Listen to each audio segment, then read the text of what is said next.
Surabaya, yang beliau merupakan anggota dari Dewan Riset atau Dewan Energi Nasional di Indonesia. Jadi terima kasih sekali Mas Gago untuk menginisiasi acara IATMI Talk.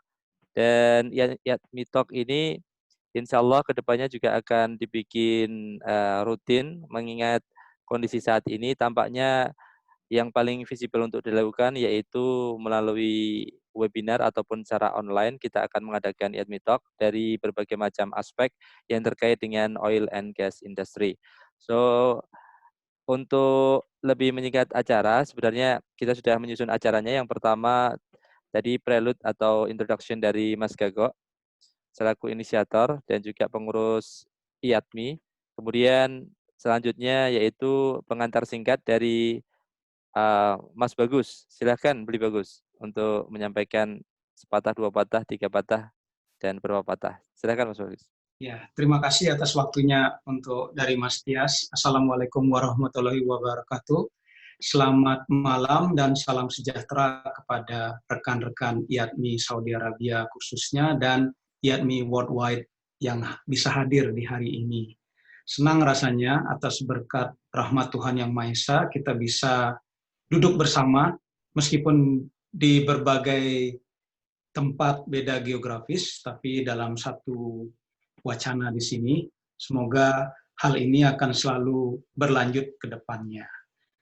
Saya mengucapkan terima kasih sebesar-besarnya kepada Pak Imam, dosen KFUPM, yang meluangkan waktu bersedia memberikan wacana ini, dan juga terima kasih kepada Mas Gago dan Mas Tias sebagai host dan moderator acara ini. Semoga kita sukses ke depannya. Dari saya mungkin sekian aja, jadi kita bisa lanjut ke acara utama. Salam Mi Bravo. Ya, terima kasih Beli Bagus yang telah memberikan kata sambutannya sebagai Ketua IATMI Chapter KSA. Dan selanjutnya akan saya sampaikan, jadi tata urutan pada malam hari ini. Yang pertama adalah penyampaian materi oleh Profesor Imam. Beliau adalah profesor di KFUPM. Sebelumnya dari PhD-nya di Colorado. Kemudian lanjut pernah sebagai di staff di apa itu KSK ya. Kemudian beliau ke sini sebagai profesor, ya SKK Migas, maaf. SKK Migas, kemudian beliau ke sini sebagai pengajar tetap di King Fahad University di Dahran. Dan pada malam hari ini, beliau akan menyampaikan materi selama 20 menit, atau sekitar 20 sampai 25 menit. Kemudian apabila untuk efisiensi, apabila ada pertanyaan, kami persilahkan untuk menuliskan di chat, akan saya kompilasi nanti, kemudian akan ditanyakan kepada pembicara kita pada malam hari ini, yaitu Pak Imam, PhD. Kemudian, kalaupun nanti ada waktu setelah menyelesaikan jawaban dari pertanyaan-pertanyaan tersebut, bisa jadi langsung lewat speaker atau lewat video bisa ditanyakan secara langsung. Tapi untuk efisiensi waktu, pertama penyampaian, kedua jawaban dari pertanyaan di chat box, kemudian baru langsung dari speaker atau video.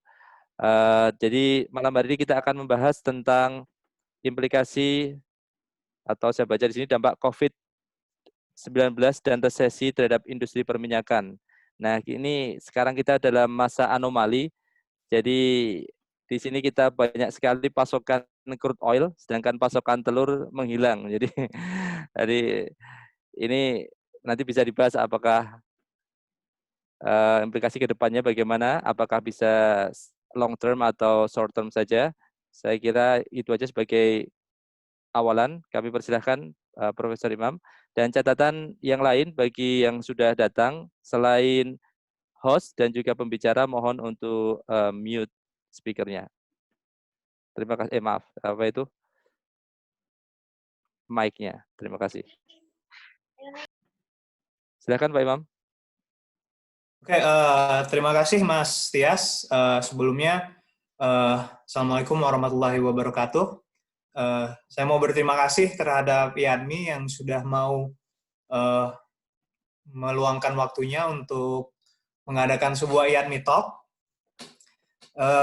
Jujur emang agak mepet sih waktunya, jadi mungkin presentasinya agak seadanya aja, tapi insya Allah cukup padat, berisi.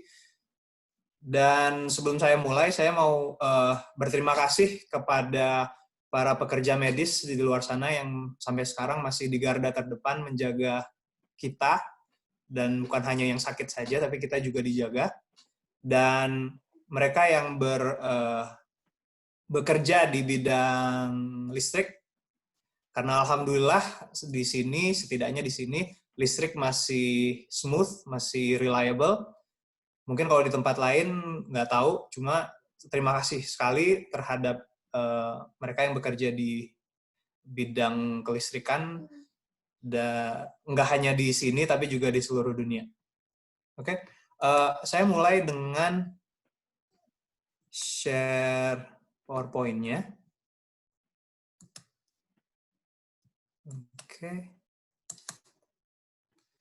Oke. So, title-nya adalah dampak COVID-19 dan resesi terhadap industri perminyakan. Jujur aja, waktu Mas Gago ya yang menawarkan judul ini, saya bilang ini terlalu general. Tapi melihat keadaan saat ini, di mana industri perminyakan lagi boleh dibilang gonjang-ganjing, walaupun general, tapi kita sebagai yang bekerja di bidang perminyakan, saya rasa perlu tahu. Oke. Sebelumnya saya mau menjelaskan dulu apa itu resesi. Mungkin kalau kita bicara resesi, itu lumrah banget. Ketika ekonomi jelek, semua orang bakal bilang, oh kita lagi resesi. Ketika misalnya lagi ngobrol di warung kopi, waduh, ini jajanan nggak laku nih, ekonomi lagi jelek, kita lagi resesi. Jadi kadang-kadang saya berpikir bahwa term resesi ini sangat sering digunakan, akan tetapi secara definisi mungkin belum begitu clear. Ketika kita menggunakan ilmu ekonomi, resesi itu clear. Itu ketika GDP turun. Ketika kita melihat sebuah GDP dengan grafik yang saya berikan, mungkin agak rumit ya, terutama buat yang mungkin belum pernah ngambil kelas ekonomi, tapi simpelnya adalah ada dua sisi, ada sisi produsen, ada sisi konsumen. Dan terjadi perputaran duit di antara produsen dan konsumen. Semakin besar perputaran duitnya, semakin besar pula GDP-nya. GDP, Gross Domestic Product, atau di Indonesia PDB, Produk Domestik Bruto. Semakin besar economic activity, semakin besar perputaran duit, semakin besar juga GDP-nya. Lalu ketika kita bicara resesi, perputaran duit ini menurun. Efeknya apa? Kalau perputaran duit ini menurun, jadi dari sisi konsumen, mereka tidak mau membeli banyak barang. Dari sisi produsen, oh, karena konsumen tidak mau beli barang, kenapa saya supply barang? Sehingga ada kemungkinan sebuah ekonomi itu makin lama makin kerdil. Karena konsumennya tidak mau beli barang, dan produsennya juga, loh, ngapain saya jual barang kalau nggak ada yang beli? Garis besarnya seperti itu. Sekarang kita mau mulai fokus ke pandemi corona ini sebenarnya apa sih? Jelas kita tahu kasusnya terus meningkat. Ini grafik saya ambil dari Worldometers, baru kira-kira 2 jam yang lalu lah. Ini kita lihat kasusnya banyak dan death rate-nya sebenarnya tidak begitu tinggi. Secara nominal mungkin besar, tapi secara persentase ini tidak begitu besar. Mungkin kalau dibandingkan antara total kasus dengan death rate mungkin di bawah 5% lah. Yang jadi masalah sebenarnya bukan itu. Yang jadi masalah adalah contagion-nya. Seberapa gampang menularnya virus corona ini dari orang ke orang yang lain. Dan kita mungkin mikir, oh corona ini kan sebenarnya hanya seperti sebuah penyakit flu. Kita demam, kita pilek.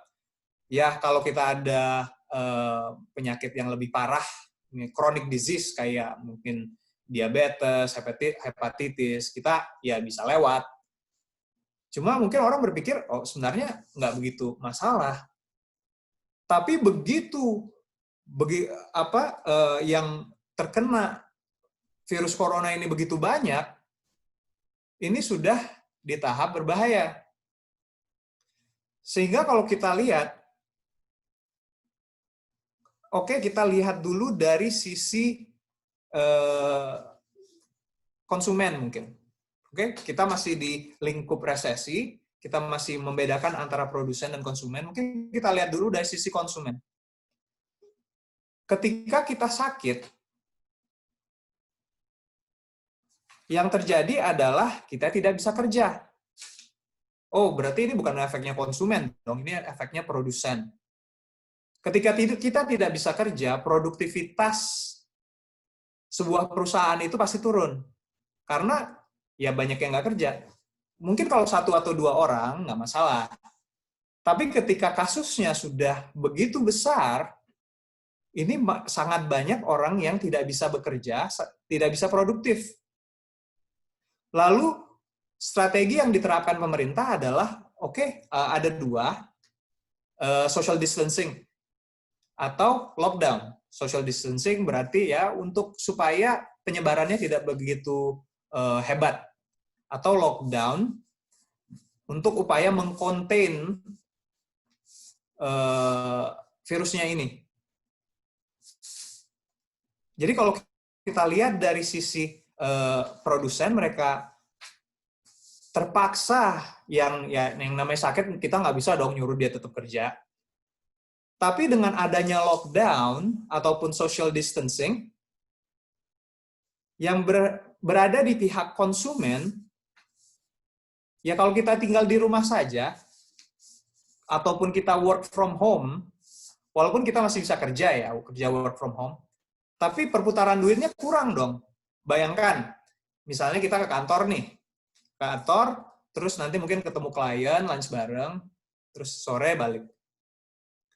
Dari kita bangun, siap-siap, begitu kita berangkat, kita pakai baju kantor, kita pakai sepatu, celana formal, tas, ikat pinggang, kita berangkat, itu ada mobil, ada bensin, di kantor ada internet, ada listrik, dan ada sewa kantor, lalu kita pergi ketemu klien, ada transportasi lagi, dan mungkin lunch bareng, ini perputaran duitnya banyak sekali. Tapi karena kita kerja dari rumah, work from home, ya kita tidak bisa, sebagai konsumen kita terisolasi gitu dari ekonomi. Lalu kalau kayak gitu caranya ya, kenapa nggak usah lockdown? Kalau nggak usah lockdown ya problematikanya adalah semakin banyak yang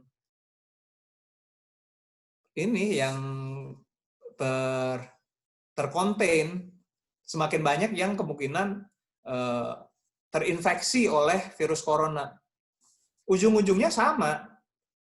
Kalaupun nggak dari sisi konsumen dengan lockdown, dari sisi produsen pun dengan tidak lockdown, ya tetap sama, karena semakin banyak yang sakit, semakin banyak juga yang tidak produktif. Kalau tidak produktif, dari sisi produsen tidak bisa memproduce as much goods dibandingkan dengan sebelumnya. Jadi pada dasarnya pemerintah memang boleh dikatakan serba salah. Maju kena, mundur juga kena. Jadi memang pandemi corona ini bukan sesuatu yang bisa dianggap death rate-nya cuma di bawah 5%, nggak apa-apa lah. Efeknya terhadap ekonomi ini luar biasa.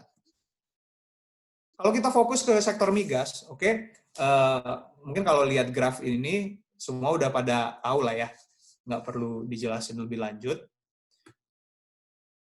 Ada upstream, midstream, dan downstream. Tapi mungkin yang lebih perlu dilihat adalah yang ini. Ketika kita bicara sektor migas, dimulai dari crude oil production di downstream, hasil dari crude oil itu 97,1% perginya ke oil refinery.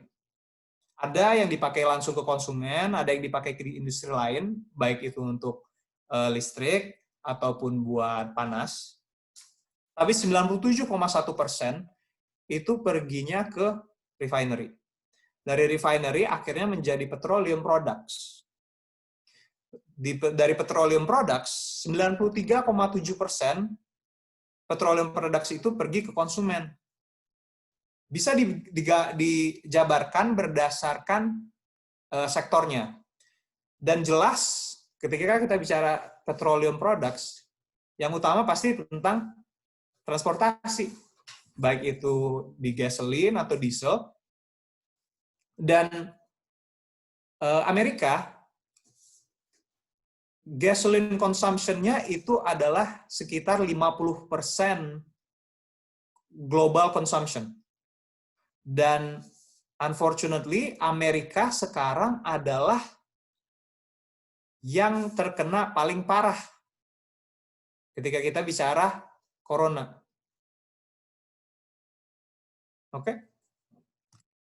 Oke, kita bicara downstream dulu deh. Jelas dengan banyaknya work from home, walaupun beberapa negara masih tidak menerapkan lockdown, tetapi sudah menjadi, ibaratnya udah hampir kayak default ya, bahwa ya udah di masa saat ini, yang paling aman adalah kerja dari rumah. Otomatis transportasi itu bakal turun drastis. Amerika 50% gasoline consumption, dan mereka yang paling kena. Udah jelas konsumsi untuk transportasi bakal turun drastis. Masih untung buat mereka yang bisa work from home. Kadang-kadang, ya contohnya mungkin seperti pabrik gitu ya, factory, ya mereka benar-benar nggak bisa work from home dong. Karena mau nggak mau mereka harus datang ke pabrik. Ya pilihannya antara ya udah pabrik ditutup atau mereka jalan terus dengan resiko terkena infeksi virus.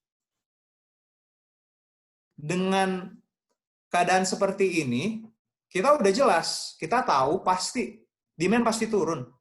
Yang jadi poin yang lebih penting adalah seberapa jauh turunnya.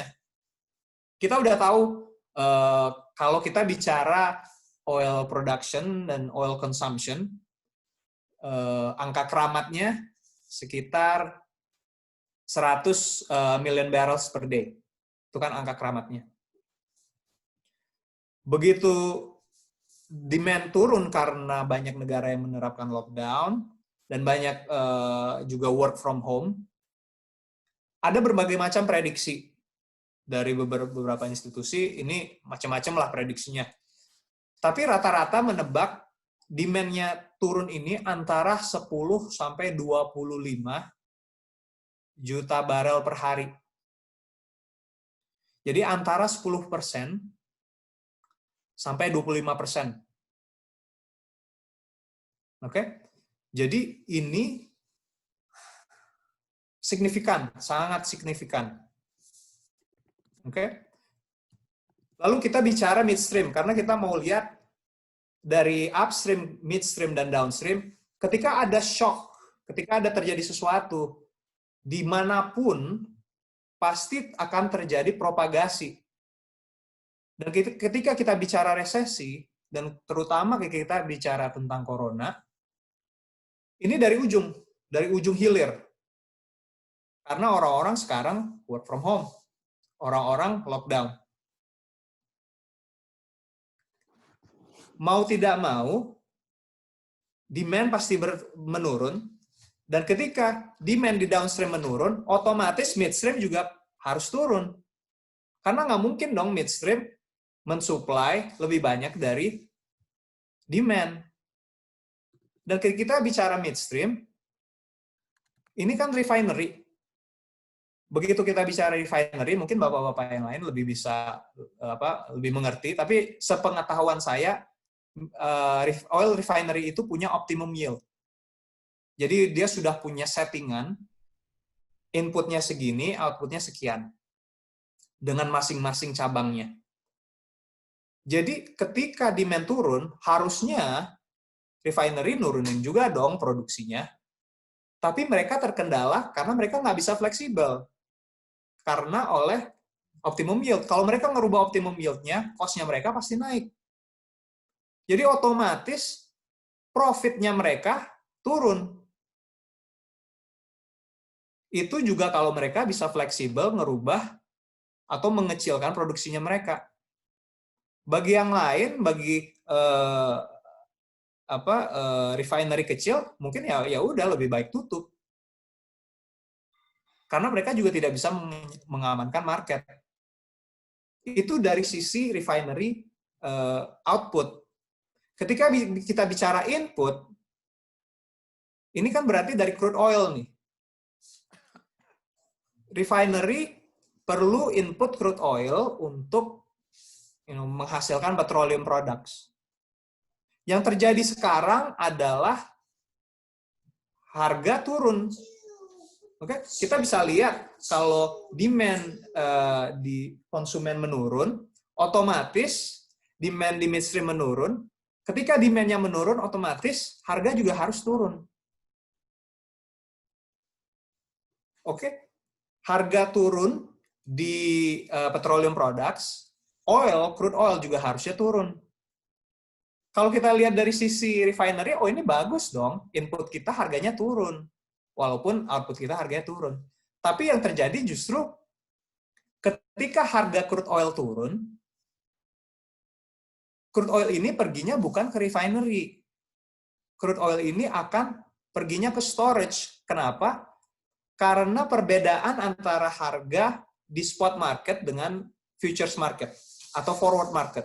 Jadi ketika kita bicara kontrak crude oil delivery, ada yang beli berdasarkan spot market, oke harganya sekarang saat ini sekian, saya bayar segini, delivery-nya kalau bisa dalam waktu dekat. Atau menggunakan forward atau futures market, harganya harga sekarang, tapi delivery-nya nanti. Dan yang terjadi, kalau tiba-tiba harga turun, kalau udah keburu forward market atau futures market, ya rugi dong kalau dilempar ke refinery. Jadi mending masuk storage dulu. Kita ini termnya ada namanya contango. Jadi ketika harga spot market di bawah dari futures market, kita mending beli dari spot market. Kita jangan menggunakan futures price-nya. Jadi kita beli, kita simpan di storage, untuk kemudian kita jual lagi, karena futures price-nya lebih tinggi. Jadi kita bisa ngambil untung, dan ini perannya spekulan. Dan itu yang terjadi saat ini. Karena kita bisa tahu, ini data dari IEA Market Outlook, Oil Market Outlook, Maret 2020. Datanya berdasarkan Januari 2020. Dari sisi storage, itu ada 4,4 billion. Tapi tentu saja itu ada crude dan juga petroleum products. Ketika kita bicara crude-nya saja, itu sekitar 2,3 billion. Jadi, dengan berkurangnya demand, walaupun itu jauh di hilir, penurunan demand itu akan berdampak terus ke sampai upstream. Yang terjadi di upstream adalah, oh ya udah, karena harga lebih murah ketimbang jual sekarang, masukin storage dulu lah. masukin storage dulu, nanti kalau harganya udah lebih mahal, baru kita jual. Untung dong. Bahkan dengan keadaan saat ini, dengan harga yang sangat-sangat murah, masukin terus ke storage. Oke? Nah, sekarang kita bisa ngebandingin, sebenarnya kalau oil production ini dengan asumsi oil production as usual, tetap di rate yang sama, ada demand yang naik di sisi storage, dan demand yang turun di hilir. Pada dasarnya ya mungkin kalau diraba-raba, ya mungkin sama atau mungkin ini lebih besar atau lebih kecil. Kita lihat aja faktanya. Faktanya harga terus turun. Oke, kita tahu ada oversupply. Tapi dengan mengignore itu pun harga udah jelas turun. Dengan harga yang menurun, profitabilitas profitnya di industri perminyakan dari ujung ke ujung udah pasti menurun, dan terutama di refinery. Kenapa? Karena refinery yang paling kejepit. Jadi kita beranggapan, kalau harga crude oil turun, harusnya refinery untung dong karena inputnya lebih murah. Akan tetapi input yang murah ini bukan perginya ke mereka, perginya adalah ke storage. Jadi di refinery justru makin mahal. Input cost-nya makin mahal, sedangkan output-nya sedikit. Bahkan di beberapa seminar yang saya lihat, di webinar ya, bahkan beberapa profit margin-nya refinery itu sudah negatif. Oke? Dan saat ini, kita tidak bisa mengignore oil price war. Bulan Maret, Saudi Arabia, karena OPEC Plus nggak jalan, akhirnya mereka decide udah kita bakal ramp up production. Okay?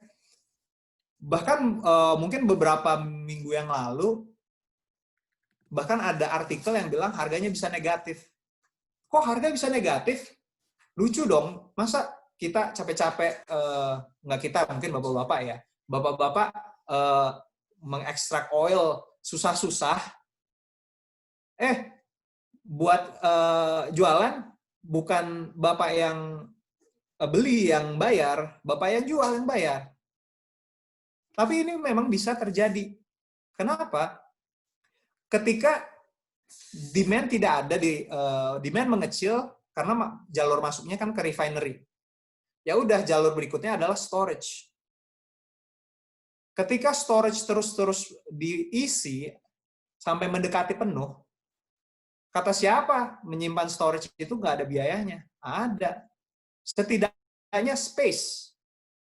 Kalau misalnya tangki yang di darat gitu ya, ya fasilitas tangkinya pasti ada keluar biayanya.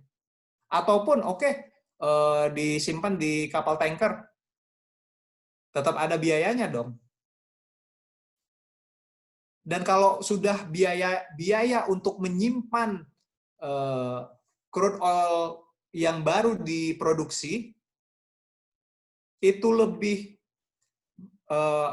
biayanya, harganya lebih mahal daripada harga storage-nya, biaya storage-nya, ya rugi dong. Ya enggak? Yang bisnis storage rugi. Lah, saya beli ini harganya lebih tinggi daripada nanti saya jual. Mereka kan pasti mikir, spekulan pasti mikir, kita pengen ngambil untung, kita simpan, nanti kita jual harga lebih tinggi, tapi ada juga storage cost-nya. Ketika harga dan storage cost-nya itu justru ujung-ujungnya mereka rugi, ya mereka nggak mau. Makanya harga bisa negatif. Makanya justru oil supplier yang harusnya bayar kalau mau minyaknya dibeli. Luar biasa memang ketika terjadi simultaneously demand-nya menurun, gila-gilaan, jujur kita nggak pernah, ya, setidaknya di masa hidup saya nggak pernah melihat demand crude oil itu bisa turun. Dan sebegitu hebatnya, sampai sebegitu signifikannya, sampai 25%. Lalu mungkin akhir-akhir ini sudah mulai ada titik terang. Mungkin price war-nya sudah menurun. Jadi Saudi Arabia dan Rusia sudah setuju untuk menurunkan produksi. Konon kabarnya totalnya sekitar 10 juta barel. Dan di samping itu, karena harga sekarang sudah rendah sekali, Shell Oil sudah pasti bangkrut. Ya mereka nggak bisa cover production cost-nya, otomatis mereka harus exit. Dan menurut data EIA 2019 itu Shell Oil Production sekitar 7,7. Jadi mungkin kalau kita main simple matematika, ya kira-kira mungkin 20 lah, 20 juta barel. Loh kalau gitu bagus dong. Karena sudah ke cover, more or less ke cover lah. Antara 10 sampai 25 penurunan demand, dan penurunan supply ya mungkin sekitar 20. Kalau Shell Oil exit, itu secara ekonomi, betul mereka harus exit karena mereka nggak punya pilihan.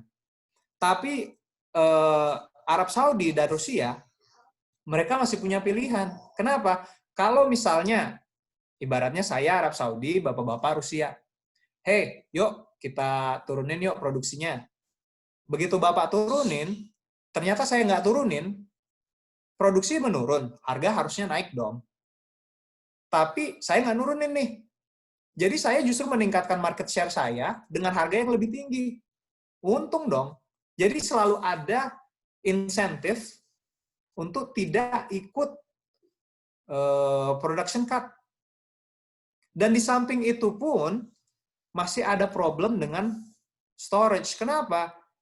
Karena harga yang rendah ini sudah berlangsung, boleh dibilang 1,5 bulan lah ya, 1 bulan lah. Ini storage sudah penuh. Jadi ketika kita bicara marketnya crude oil, udah oversupply, udah pasti. Dan kalaupun demand-nya naik, somehow mungkin selesai jadi demand-nya naik, ini yang bakal keluar duluan, ya storage juga mesti keluar dong. Jadi kita masih, kalaupun produksinya diturunin, oversupply ini nggak serta-merta selesai. Tergantung seberapa banyak nih yang di storage dan seberapa banyak yang mau dikeluarin. Dan pada ujungnya nanti, ini akan menyebabkan, boleh dibilang seperti lag. Jadi walaupun demand-nya sudah naik, tapi sebelum menuju equilibrium baru, itu pasti ada lag karena storage ini. Saya bicara equilibrium baru, mungkin sudah jelas ya, mungkin kalau dilihat dari futures price, saya balik dulu sebentar ke futures price, market mendikte kurang lebih kira-kira WTI ya, yang saya dapat datanya. WTI futures price-nya di tahun 2002 Januari itu sudah mulai mendekati 40. Ketika sudah mulai mendekati 40, ini Shell Oil kemungkinan besar ya mati suri. Dia nggak akan cukup untuk cover cost-nya. Jadi supply pasti turun dari sisi Shell Oil. Dari sisi OPEC Plus, kita belum tahu. Sementara sih persetujuannya adalah turunkan juga untuk mengcounter penurunan demand dari ujung banget, dari transportasi. Karena ini dampaknya ke harga dan profitabilitas. Dari ujung, karena terjadinya di ujung dan propagasinya sampai ke upstream. Dan ketika kita bicara price war, tentu harapannya kita price war-nya selesai dong. Tapi kita nggak tahu karena price war ini pada dasarnya bukan, kalau saya boleh bilang, sebenarnya bukan agenda ekonomi. Mungkin sesungguhnya lebih ke agenda politik. Dan saya nggak mau nyentuh politik. Oke, kalau kita bicara, jadi ke depannya seperti apa sih? Kapan ini kira-kira selesai? Itu pertanyaan yang nomor satu. Corona ini kapan sih selesainya? Dan semakin lama dia selesainya, semakin parah ekonominya. Kenapa? Karena ketika perputaran duit itu makin mengecil, orang-orang bakal mulai sadar bahwa ekonomi ini lagi susah banget. Ya tentu kita bakal lebih milih untuk save money. Kita lebih milih untuk tidak sembarangan konsumsi. Kita tidak sembarangan beli-beli barang. Jadi sangat susah untuk dia recover. Belum lagi ketika kita lihat dari sisi produsen, sisi firm gitu ya, perusahaan, mereka sudah boleh dibilang yang akhirnya bangkrut, sangat susah untuk mereka untuk restart lagi karena selalu ada transaction cost di situ. Jadi anggaplah corona selesai, masih ada problem recovery-nya seperti apa. Tapi yang jelas semakin lama pandemi ini menuju berakhir, recovery-nya bakal semakin susah dan semakin lambat. Dan bisa jadi ada perubahan pola konsumen. Kenapa? Karena sudah banyak, mungkin banyak yang lihat artikel, sekarang di Cina bersih. Sekarang di India bisa lihat ke Himalaya. Mungkin concern terhadap environment, concern terhadap polusi, ini sudah mulai masuk ke benaknya konsumen. Yang jelas, begitu kita bicara environment, polusi, yang paling simpel ya yang kita lihat ya ada polusi dari transportasi, polusi dari listrik, mungkin listrik lebih ke power generation-nya. Dan bisa jadi juga perubahan pola pada produsen. Mungkin setelah work from home, beberapa sektor mungkin kira-kira mungkin seperti e-commerce gitu ya. Mereka nyadar, kalau mereka ini kerja dari rumah, pegawai-pegawai kerja dari rumah, ini cost efisien banget. Saya nggak perlu punya kantor, dari situ aja udah besar sekali penghematannya. Kenapa nggak semuanya kerja di rumah? Ya kalau semuanya kerja di rumah, ya walaupun kita sudah keluar dari corona, tapi work from home-nya tetap ada dan transportasi ya tetap segini-segini aja. Dan yang paling penting itu OPEC++. Sekarang udah bukan OPEC lagi, udah bukan OPEC Plus saja, bahkan OPEC++. Karena sekarang sudah melibatkan Amerika untuk cut production crude oil. Jadi ketika kita bicara dampaknya secara general adalah demand menurun dan somehow terjadi supply-nya naik. Ini sudah merupakan resep paling pas untuk menurunkan harga. Harga pasti bakal jatuh-jatuhan. Dan barusan mungkin banyak yang beredar ya. Harga sekarang WTI udah sekitar 10 ya. Dan itu juga sudah kelihatan di futures contract. Bahkan futures contract buat bulan depan juga $10 per barel untuk WTI. Jadi, yang mungkin jadi lebih concern secara ekonomi, mungkin lebih spesifik kepada IATMI ya. Karena kita yang bekerja, bapak-bapak yang bekerja di sektor ini, ya kalau saya boleh bilang, memang keadaannya lagi jelek dan kemungkinan ke depannya juga jelek. Saya terus terang aja. Dan ketika bicara mungkin lebih ke labor market, di Amerika sana Shell Oil pasti tutup. Dan dengan harga $40 per barel, Shell Oil juga pasti tutup. Lalu mereka yang setidaknya yang di Amerika, bagaimana nasibnya? Kenapa? Karena kalau mereka tutup, walaupun mati suri, ya masih ada transaction cost yang harus dipenuhi supaya mereka bisa restart. Dan restart itu pun hanya akan terjadi ketika harga cukup tinggi. Dan ketika kita bicara prediksi, ya di saat sekarang menebak corona selesai aja kita nggak ada yang tahu. Kita tahu sih kapan selesainya corona. Corona selesai ketika vaksin ditemukan. Titik. Tapi kita juga nggak tahu itu kapan. Oke. Mungkin begitu aja. Rencananya sih sekitar 25 menit, mungkin agak lebih. Ya, 30, mohon dimaafkan. Ya, 30 menit. Lebih dikit. Terima kasih. Sekian aja. Kayaknya banyak chat, cuma ya. Baik. Saya belum buka satu-satu.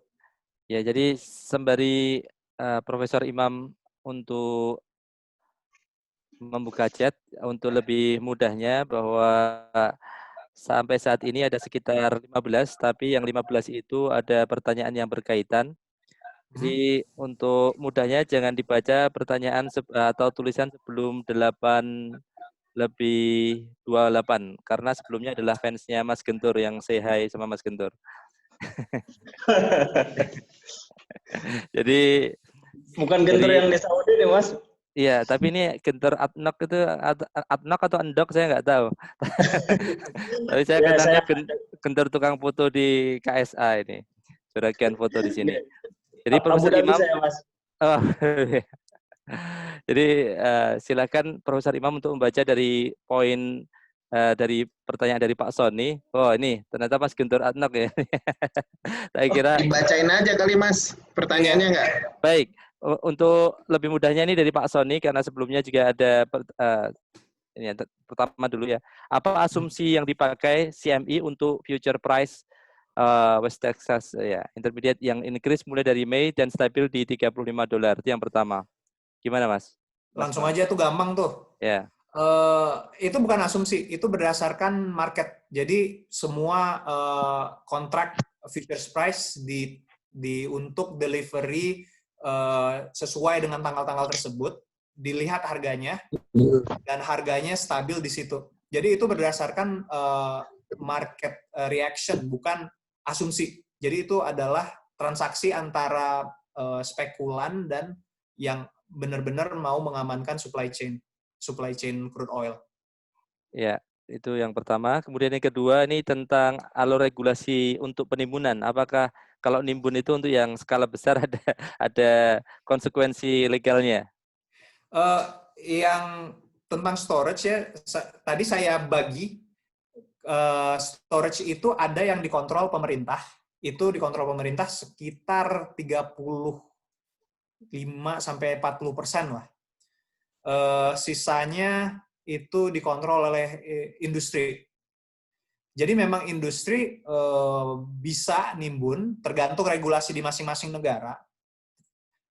Saya beranggapan sih emang tiap-tiap negara pasti punya regulasi nggak sembarangan. Karena ketika kita bisa bicara storage, ini ya storage gede, bukan ibaratnya ada drum minyak nih, timbun satu di gudang belakang gitu. Enggak.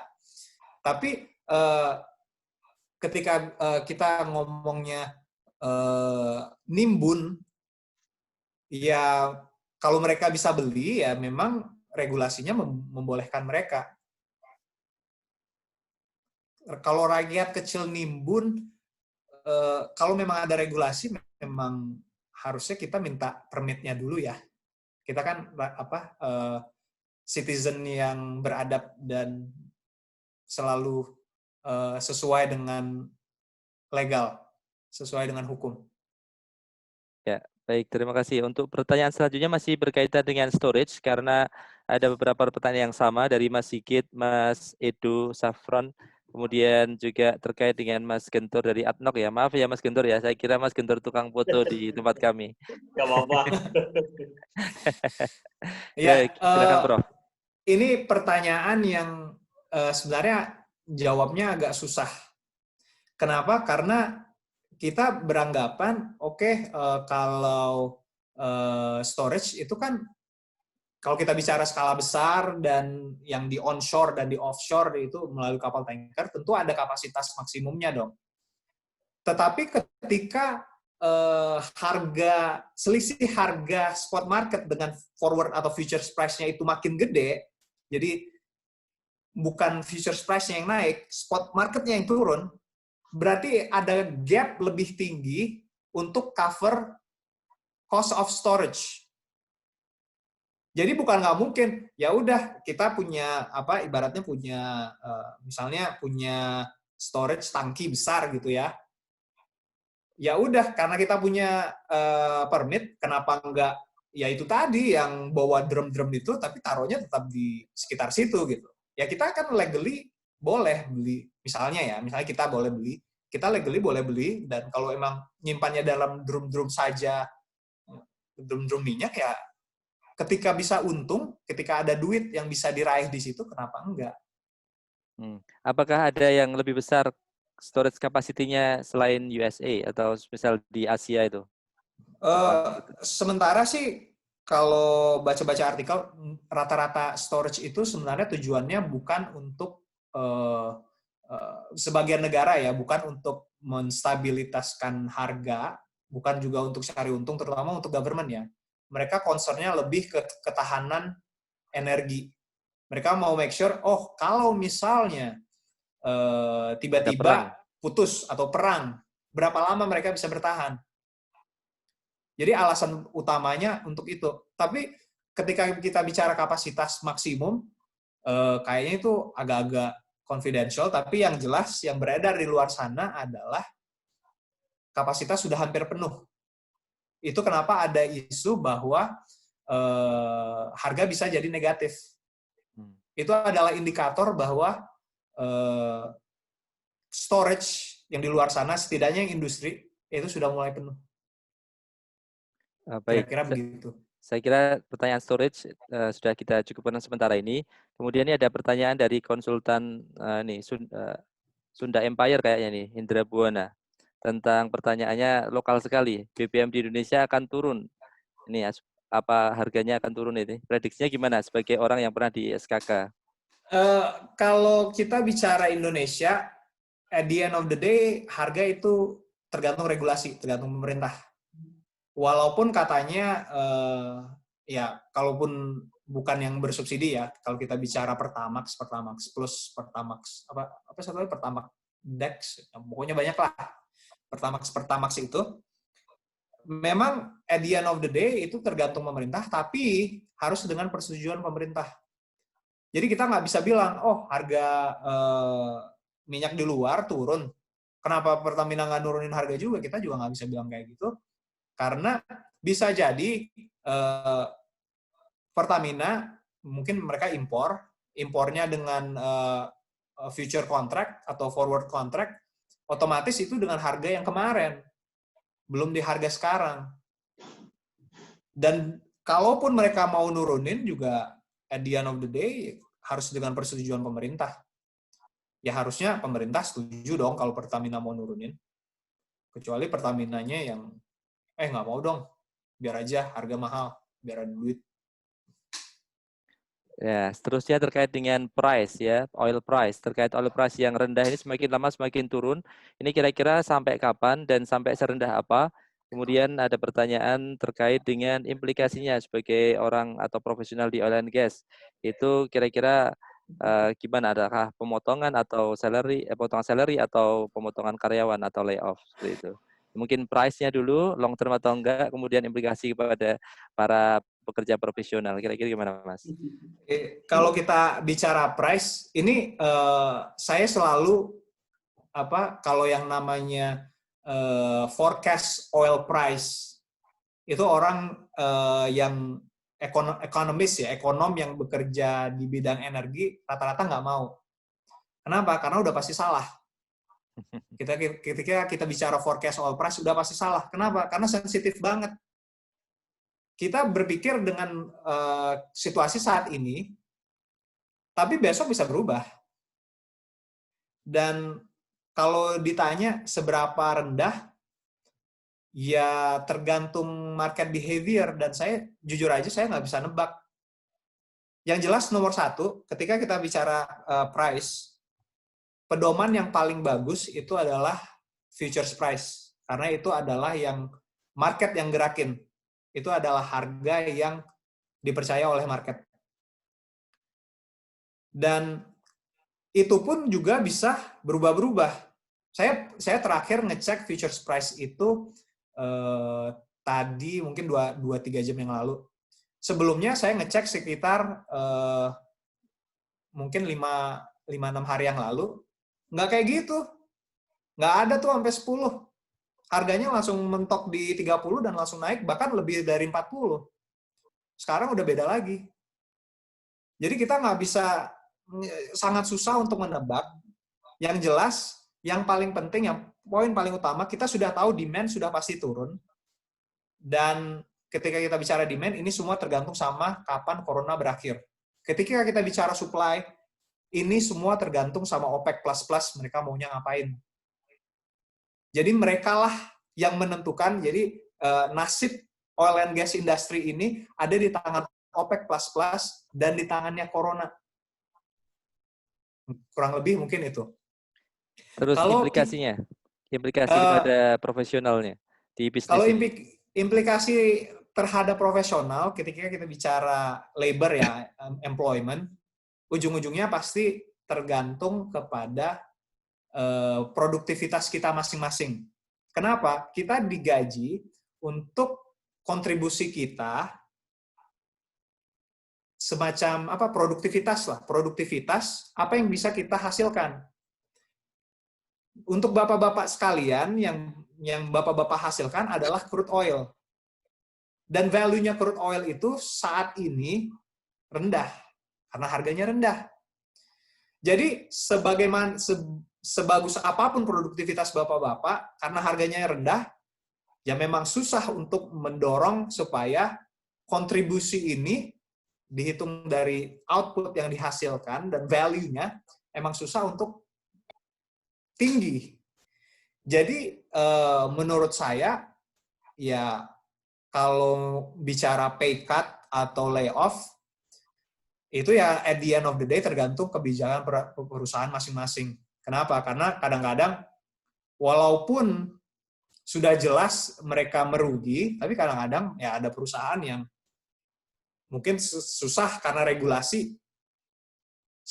Misalnya karena perusahaannya plat merah, nggak gampang buat layoff. Atau justru sebaliknya, karena perusahaannya terlalu gede dan suka-sukanya aja, ya justru suka-suka juga layoff-nya. Ataupun maksa pay cut, ya kalau yang ini, ya bapak-bapak mungkin justru lebih bisa menjawab, tapi dari sisi ekonomi, dari segi financing-nya udah jelas. Nggak, dari sisi firm, dari sisi company itu sebenarnya tidak punya pilihan. Ada sih pilihannya, cuma pilihannya sulit. Baik, terima kasih Mas Imam. Pertanyaan selanjutnya terkait dengan elastis respon dari oil company untuk meningkatkan aktivitas. Jadi nanti akan suatu saat kalau naik, itu kira-kira seberapa cepat oil company untuk bisa bergerak melanjutkan proyeknya, seperti itu. Dan ini juga berkaitan. Oke, terus. Ya, berkaitan dengan tadi. Jadi ada super major company dari Abu Jos ini yang sudah plan untuk budget cut 30-50%, tapi NOC belum ada. Itu kira-kira strategi mereka bagaimana untuk bouncing begitu? Kalau bicara elastisitas dalam arti seberapa cepat bounce back ya setelah demand naik, menurut saya indikatornya tetap harga. Indikatornya tetap futures price. Kenapa? Kalaupun kita mulai project sekarang, at the end of the day, kita mulai, kalaupun project baru gitu ya, at the end of the day, mulai produksinya kan kapan-kapan. Mungkin setahun lagi, mungkin 2 tahun lagi. Jadi indikator futures price itu, ya itulah yang mendikte seberapa cepat ini bakal bounce back, sektor oil and gas ini bakal bounce back. Jadi kalau bicara elastisitas, pada dasarnya sih tergantung, misalnya kita bicara Shell Oil ya, tergantung mereka itu sebenarnya kalau ibaratnya main game tuh cuma pause aja, atau pause terus pergi kemana-mana, terus akhirnya tiba-tiba gamenya ngehang. Itu ketika kita bicara rebound-nya, ya beda dong antara yang cuma pause tinggal unpause aja dengan yang ya udah emang orang-orangnya udah nggak kerja lagi, udah nggak di mana-mana. Ibaratnya ya nge-pause tapi tanpa sengaja shutdown. Jadi memang butuh itu tadi yang saya bilang ketika transaction cost-nya gede. Tapi at the end of the day, in the long run, ketika harganya cukup, yang mati suri ini pasti hidup lagi. Itu sudah menjadi atribut atau karakter dari semua sektor. Ketika ada uang yang bisa didapat, kenapa enggak? Baik, Mungkin terus itu. seterusnya ini masih ada relasinya terkait dengan yang terakhir jawaban tadi. Tentang dari Mas Irfan Ciputra. Nah, kemudian mungkin disambungkan sama pertanyaan dari Mas Heri Bukhari. Ini kalau short term demand shock ini bisa recover mungkin dalam 1 tahun, tapi kalau long term apakah ada perubahan untuk stylenya dari long term demand-nya? Kalaupun short term demand shock setahun juga menurut saya udah cukup lama ya, tapi rata-rata memang sekitar segitu, tapi kembali lagi kita nggak tahu corona ini selesainya kapan, karena ini shock-nya ini berjalan terus. Dan ketika kita bicara long term-nya kayak seperti apa, ya itu tadi yang poin saya yang di slide yang terakhir, tentang apakah ada perubahan pola, perubahan consumer behavior dan producers behavior. Apakah mereka jadi makin sering work from home? Apakah environmental issue menjadi sesuatu yang sangat penting sehingga beberapa negara mungkin yang stick ke Paris Agreement, mereka udah oke, kita bisa lihat hasil realnya, dan konsumen, orang-orang, populasi juga udah mulai melihat, bisa mengerti kenapa kita perlu kejar environmental concern ini. Dan kalau government benar-benar push di situ, dan ya mungkin yang pertama yang dipush adalah electricity generation, dan tentunya yang kedua yang dipush pastinya electric cars, karena sekarang sudah punya listrik yang cukup dan mungkin sustainable. Dan kalau udah jadi electric car semua, ya otomatis demand, long term demand-nya oil ya memang menurun. Tapi untuk saat ini forecast outlook di mana-mana masih melihat demand ini oil masih naik. Cuma naiknya memang sangat-sangat minim jika dibandingkan dengan tahun-tahun sebelumnya. Bahkan kalaupun dibandingkan dengan saat financial recession 2008-2009. Oke, selanjutnya terkait dengan harga yang rendah ini, tadi kalau dalam long term, kemudian harganya rendah, apa impact-nya kepada negara-negara importir, mungkin seperti Indonesia tadi, seperti juga berkaitan dengan pertanyaan Mas Indra Buwana tadi, juga pertanyaannya dari siapa, maaf sebelumnya, dari Mas Faisal apa enggak ya? Ya gimana Mas untuk itunya, impact-nya ke negara importir, net importir atau kalau ke negara importir, kalau full ya pure importir aja, oh ya enak dong. Sekarang harganya jadi murah. Iya nggak? Jadi, tapi kalau kita bicara Indonesia, ya ini bukan hanya importir, tapi kita juga mengekspor dan kita juga butuh. Jadi, kalau pure importir enak, Akan tetapi tetap aja pada saat ini demand-nya itu nggak ada. Ada sih, tapi demand-nya itu kecil banget. Kalau yang mengekspor, yang memproduksi ya udah jelas sektor ini bakal jadi kerdil banget. Mungkin Baik. itu Ya. cukup ya. Ya. Ini sudah jam 9 tapi tampaknya masih ada beberapa pertanyaan. Kita bisa extend ya Mas ya, Mas Imam, atau yang lain gimana? Silakan. Ya. Baik, kita selingan dulu dari tadi kita ngobrol tentang minyak. Ini ada yang pertanyaan tentang gas. Bagaimana kalau untuk gas ini? Kalau gas, biasanya memang harga gas itu dikatrol dengan harga minyak. Karena kalau kita bicara natural gas rata-rata itu by product. Jadi sebenarnya kita nyari minyak, tapi ketemu gas, ya udahlah. Kadang-kadang ya udah kita simpan juga dan kita jualin juga. Tapi ketika kita bicara gas, ini lebih mungkin kalau saya bicara pengalaman di Indonesia terutama ya. Ketika kita bicara natural gas, itu lebih spesifik ke kontrak. Jadi tergantung dengan kontrak. Kalau dampaknya terhadap di sini, maksudnya dampaknya terhadap resesi, tentu aja sinyal pertamanya adalah ketika buyer mau negosiasi ulang, harganya kemahalan. Kalau dari supplier pasti dong nggak pernah komplain, kalau harganya tinggi mereka nggak pernah komplain. Tapi kalau memang ternyata demand-nya menurun, sinyal pertamanya adalah renegosiasi. Itu sinyal pertama bahwa harga gas sudah over. Tapi karena ini kontrak ya unfortunately nyari datanya juga susah. Jadi bapak-bapak yang kerja di natural gas lah yang tahu nih persisnya. Sudah mulai ada negosiasi ulang apa tidak? Baik, ya. Terima kasih. Dari tadi gas, sekarang ke minyak lagi. Dan ini minyak di Saudi. Ini tentang minyak di Saudi.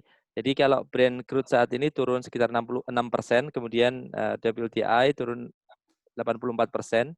Ini karena diskrepensi storage di US atau bagaimana dengan minyak dari Saudi yang dikirim ke US dan Asia?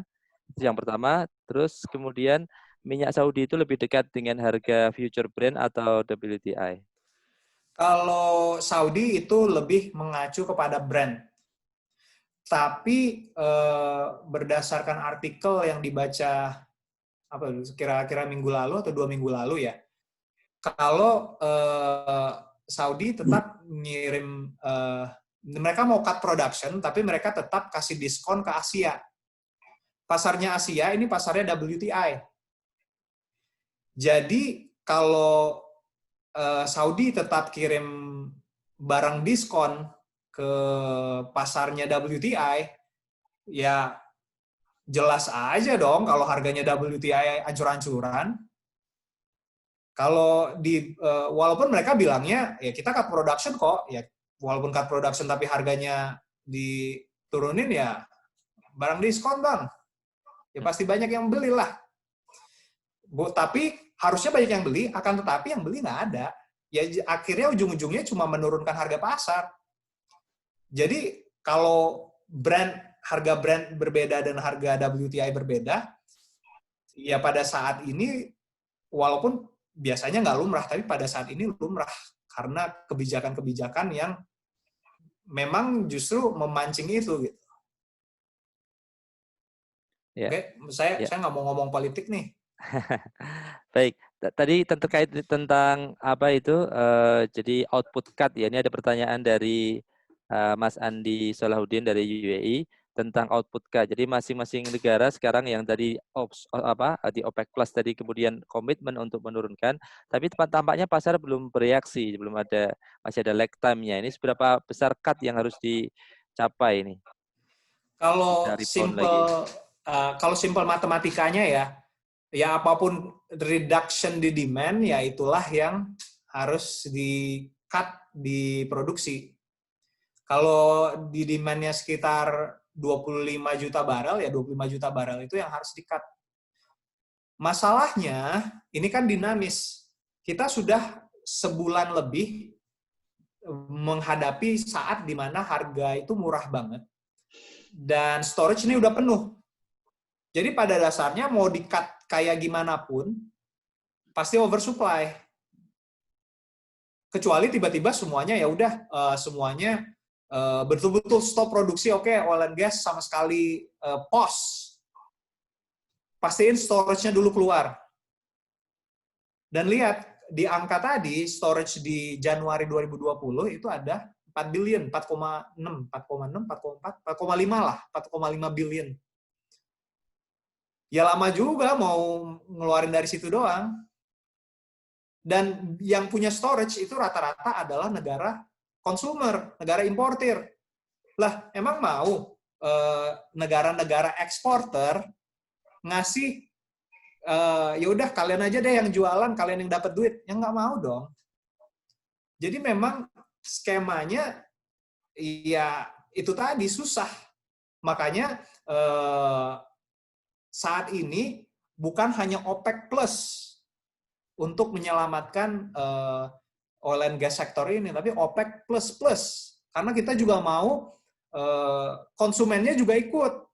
Hei, kalian yang punya storage, simpen dulu storage-nya, jangan keluar-keluarin dulu. Nanti kalau harganya udah lumayan tinggi, nanti baru kita atur gimana supaya harganya stabil lagi di atas. Jadi memang untuk mencapai kembali lagi di sebelum corona, menurut saya memang agak mustahil. Makanya equilibrium-nya kemungkinan besar akan equilibrium baru. Tapi untuk menuju ke equilibrium baru itu sendiri, akan butuh waktu yang cukup panjang. Karena kita mesti make sure yang di storage ini, oversupply dari storage dan oversupply dari main production line lah, itu juga mesti stop dulu oversupply-nya. Gitu kira-kira. Ya, baik. Saya sarankan satu lagi pertanyaan dari hadirin di sini yang ditulis di grup chat box tentang dari Pak Farid Hadiaman yang terakhir ini di jam 9.03 itu di IOC itu polarize strateginya. Ada aim net zero, kemudian di US no. Tapi bagaimana dengan NOC nih di Saudi sendiri? Apakah tentang perspektif dengan kondisi sekarang yang company yang memiliki portofolio yang diverse, apakah bisa lebih survive atau? Oh, kalau kita bicara risk, jelas yang diversify, mereka juga diversify risk. Jadi misalnya oil company tidak hanya bergulat di oil and gas, tapi juga bergulat di energi-energi yang lain, jelas mereka pasti bisa lebih survive. Karena mereka somehow bisa mungkin boleh dikata cross subsidi lah, subsidi silang antara departemen ke departemen, walaupun mungkin sebenarnya nggak lumrah, tapi bisa saja untuk menyelamatkan company-nya. Kayak model Equinor ya, Equinor yang udah benar sekarang fokusnya bukan fossil fuel lagi, tapi udah energi gitu. Dan jelas mereka bakal punya ibaratnya punya safe haven lah, karena mereka bisa ya udah kalau emang oil and gas di end gitu ya, sunset, dan akhirnya betul-betul terbenam, ya mereka bisa cepat untuk pivot ganti ke sektor yang mereka sudah ngembangin. Dibandingkan yang memang fokus di oil and gas. Gitu. Ya, baik. Udah jelas sih kalau dari sisi risk. Ya, jadi itu tadi dari pertanyaan-pertanyaan. Seperti janji saya tadi, kalau sudah selesai di grup chatnya akan kasih kesempatan apabila memungkinkan. Mas Gago masih oke Mas Gago untuk 1 atau 2 pertanyaan? Oke, jadi salah satu keuntungan Zoom adalah bisa melihat wajah yang keren, seperti Mas Gentur yang wajahnya di Adnok itu kayaknya lebih keren dibandingkan Gentur kita. Jadi silakan bagi yang punya pertanyaan cepet-cepetan siapa dulu nih yang 2 pertanyaan dulu. Dari siapa? Apabila ada pertanyaan lanjutan dari pertanyaan yang telah dijawab tadi, silakan. Ada 57 partisipan sekarang. Apakah ada pertanyaan tambahan atau lanjutan? Saya kira tadi saya sudah bacakan semuanya. Kalau masih ada, silakan ditanyakan sendiri. Bisa di videonya tolong di Mas Gago bisa di unmute untuk semua bisa akses. Boleh Mas, ya saya aktif lagi. Ya. Itu ada satu pertanyaan lagi itu dari Mas Heri Bukhari.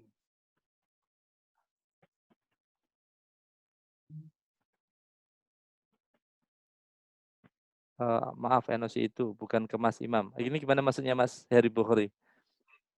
NOC, National Oil Company kan? Iya. Gimana Mas Heri Bukhari? Ini saya bingung pertanyaannya. Salah room kayaknya. Atau enggak? Oh, ini Mas Joko Supriyono datang.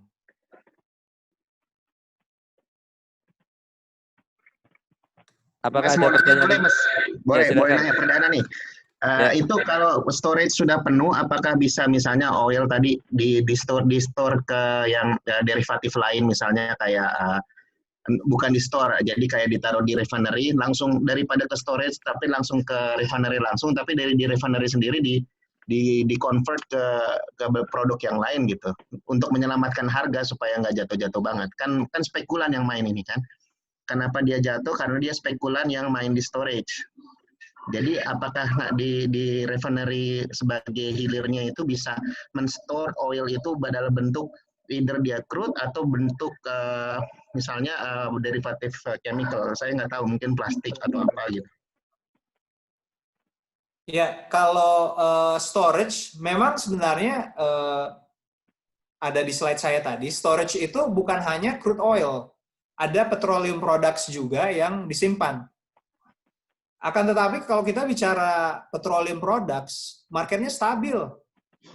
Jadi spekulan juga males mainnya karena nggak banyak duitnya.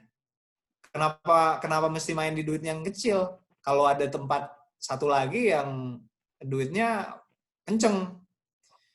Jadi memang ya kecuali kita mengatur ya, meregulate spekulan ini. Tapi kayaknya itu jauh deh, itu bukan setidaknya itu bisa jadi solusi, tapi saat ini kayaknya baik itu dari sisi produsen juga baik dari sisi konsumen, mereka nggak lihat ke arah itu gitu. Jadi walaupun itu mungkin sebuah opsi, tapi mungkin opsi yang tidak nomor satu lah, yang di bawah-bawah. Ya, pertanyaan terakhir, pertanyaan pamungkas nih dari Pak Satya Putra. Dan ini pertanyaan juga sebelumnya telah secara samar atau dengan bahasa lain ditanyakan oleh penanya sebelumnya. Jadi kira-kira equilibrium itu baru akan terjadi dalam jangka waktu berapa? Jadi udah berkali-kali tanya. Kira-kira itu ekspektasi sampai berapa lama ini? Nah, ini salah satu alasan kenapa ada joke kalau ini kan tentang ekonomi mikro ya. Ada joke yang bilang kalau microeconomists they're wrong about specific things.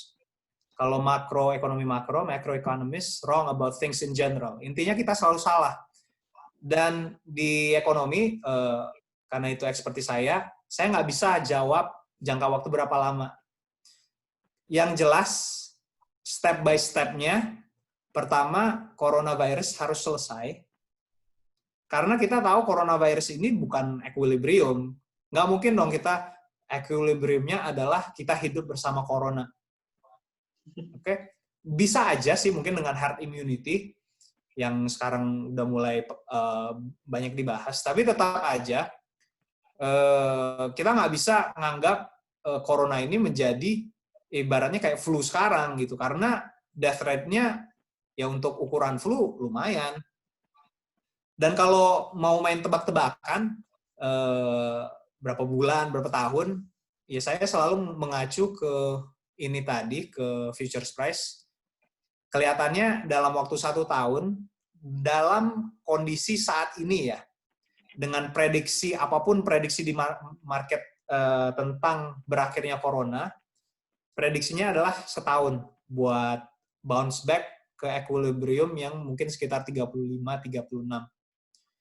Tapi ya kita nggak tahu, siapa tahu terjadi shock baru atau permainan baru yang di luar dugaan ya. Daripada saya salah, jadi saya milih geleng-geleng aja.